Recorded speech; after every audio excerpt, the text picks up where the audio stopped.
Okay, so in this video we're looking at the Harman Kardon Aura.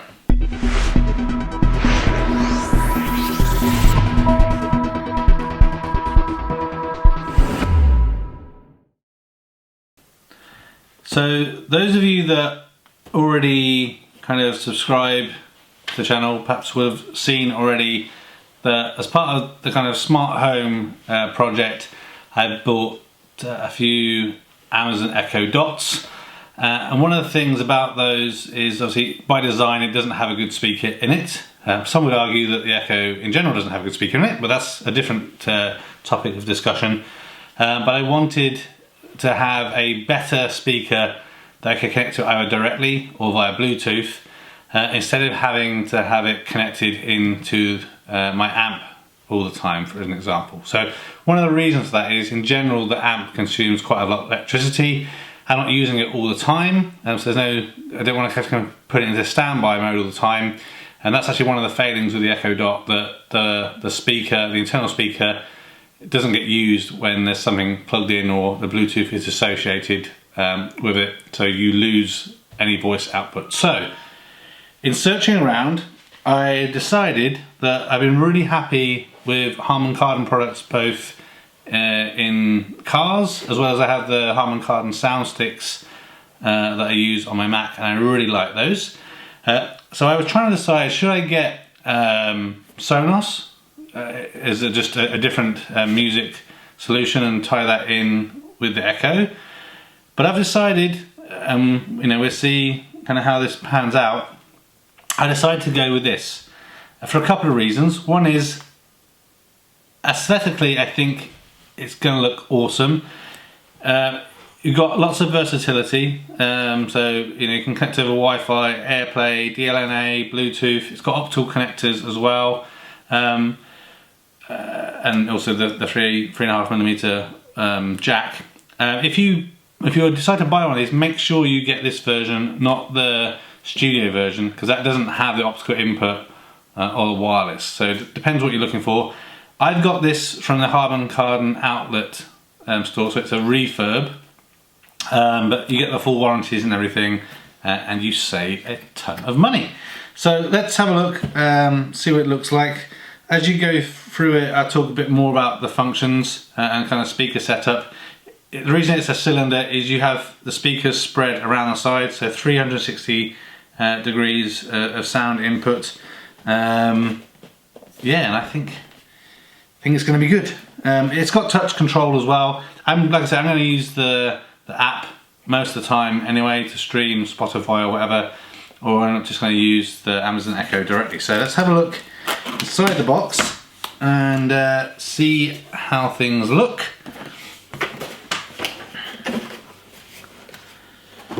So this bit's not super interesting, but we'll see. Different from, I guess, my only other experiences with refurbs tends to be with Apple Store. This all looks, apart from a big sticker saying it's refurbished on there, everything looks like you would have got if you bought it, straight from the store. Here it is, here it is. Okay, what else is in here? Okay, let's move this box to the side for now.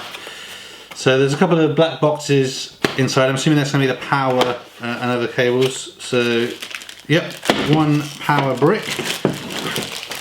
Let's get that out. Take this off.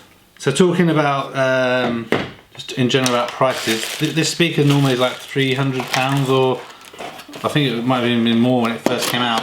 For the refurb store it's like just over £100, so huge saving. And like I said, that is for the full spec one that has AirPlay and wireless and everything, not the studio version which just only supports the jack plug. So here we have European plug, we don't need that. Okay, so I guess the one thing that I'm noticing that we don't have is we don't get a jack plug with it, so I guess we have to supply our own with that, or we obviously use the Bluetooth. Now I think that I'm going to use the jack plug just in in longer term, because it's obviously a direct input, so you're not losing anything, any bandwidth or sound quality by using Bluetooth or something.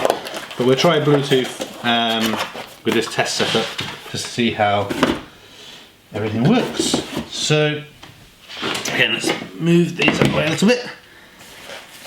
Get this out of the wrapper and have a look at how it looks. This is where I tell you that it's great to buy refurbs and there's going to be a massive scratch on it as well.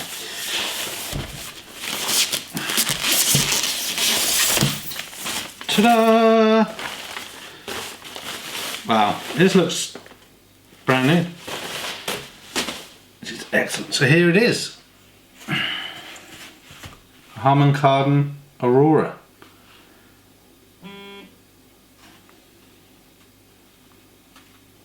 Let me get it all plugged in and then let's talk about how it works. Okay, so we're back. I'm ready to plug it in. I just thought I'd give you a quick look around everything before we plug it in. So at the back, you can see there's a few different connectors. We have the power, we have the jack plug, we have the optical in, and we also have a USB slot which is labeled for service. So I guess that's for doing updates or what have you. There is also a headphone jack on the side, so that's kind of for audio pass-through. So you can plug in your headphones to this to be able to listen as well. On the front here, hopefully you can make this out, there is a minus sign here and a plus sign just here. So this is how you update the volume. But there's also a tactile kind of finger thumb strip here that you can move your finger up and down and it will update the volume as well. There is an input sign here. This enables you to change the input, so from jack plug, Bluetooth, optical in, and then here's the power button. So I think the key thing, these are all touch sensitive, so it's not a protruding button or anything, so to keep that in mind. And also at the bottom here you can see the subwoofer, and there's kind of 3 legs that protrude that give it the space to be able to connect. So let's plug it in. I really love the design. It kind of, there's something aircrafty, mechanical about it that I really like the look of. There's also a Wi-Fi button on the back that lights up when you're connected as well. So let's power. Just checking that the power is on. Yep. Okay, so you press and hold the button. It is on. The little Wi-Fi light is flashing here. So what this is looking for is a connection for the app. So we'll get the app installed and we can try that out. But you can see already, hopefully, there's a light shining within. We'll turn the lights off a bit later to show kind of what things look like in the dark. But yeah, this is good. So we've got some things here. Oh, this is really cool. So when you adjust the power, the light in the center kind of goes round and back to indicate how loud things are. So that is pretty awesome. Right, so let's just try connecting with Bluetooth, see what we can get going on.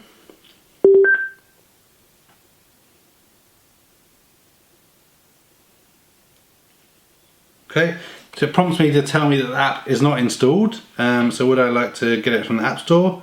I'll say yes please, just so that we're ready for that later.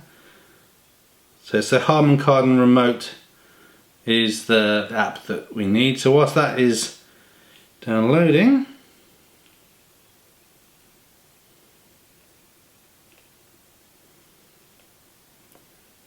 let's see if we can play something and see how it sounds.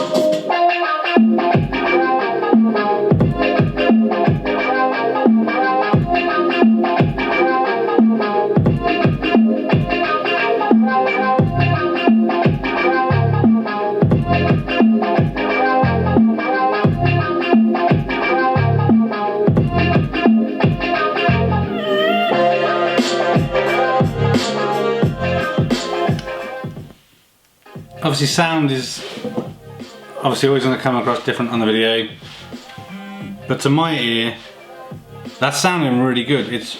It's really clear. There's definitely some crispness to it. The bass is pretty good as well. We'll have a look in a moment with the app where we can change the bass and the treble, and I think there's an equalizer mode that we can adjust as well. So that's really cool. Let's just try it adjusting the volume directly on the product. Okay, that's up and down. Let's try using.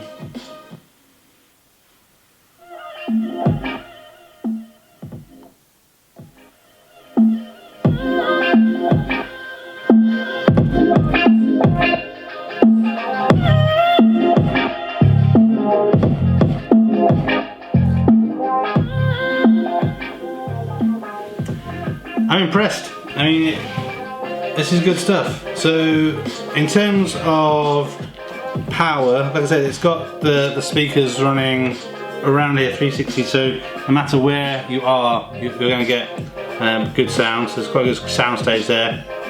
Frequency is from 50 Hz to 20 kHz. There are two 15 watt speakers that are giving the sound out to here, and a 30 watt subwoofer in there as well. So yeah, I mean, for the size of the thing, and it looks good too, right? I mean, I know what's important is how it sounds, but we all know if you have to show your house to anyone, aesthetics play a big part. So let's pause this music. Let's check the app out. You can see here we get to adjust the bass, the treble, and the equalizer. So that's interesting. If we check upgrade, so there's a firmware upgrade. An installation is available. That's interesting. So I'm guessing we have to plug in the USB to do that. So an update on a bit later. So if we resume that music again, let's see how we can affect the bass and the treble, and what impact the equalizer option has as well.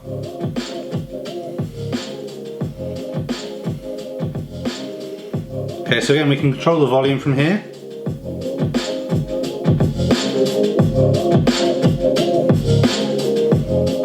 Okay, so you can see this in the application.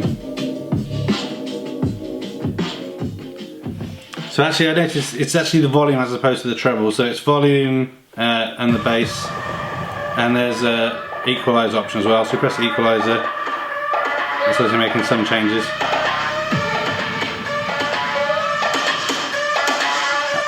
I noticed more treble with the equalizer option selected, so that's obviously doing that. The bass is currently midway, so we can turn the bass up.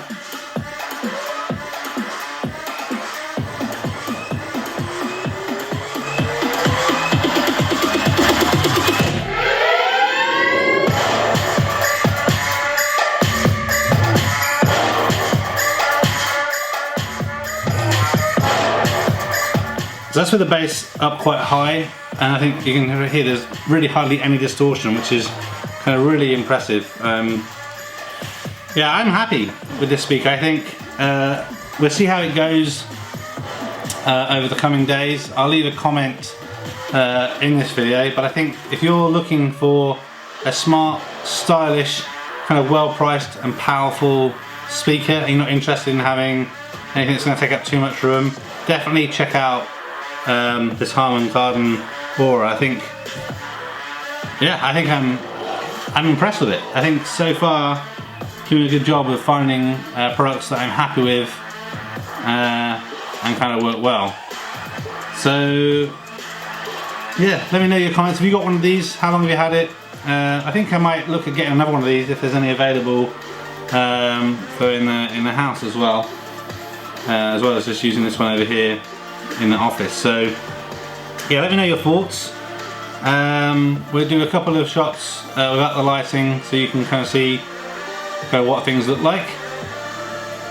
Yeah, a thumbs up from me. Thanks for watching this video. A thumbs up would be really appreciated. If you're interested in other geek type videos, please consider subscribing to Spectrum Geeks. Why not also follow us on Facebook, Instagram and Twitter. And before you leave, why don't you check out one of these other videos that may be of interest. Thanks again for watching.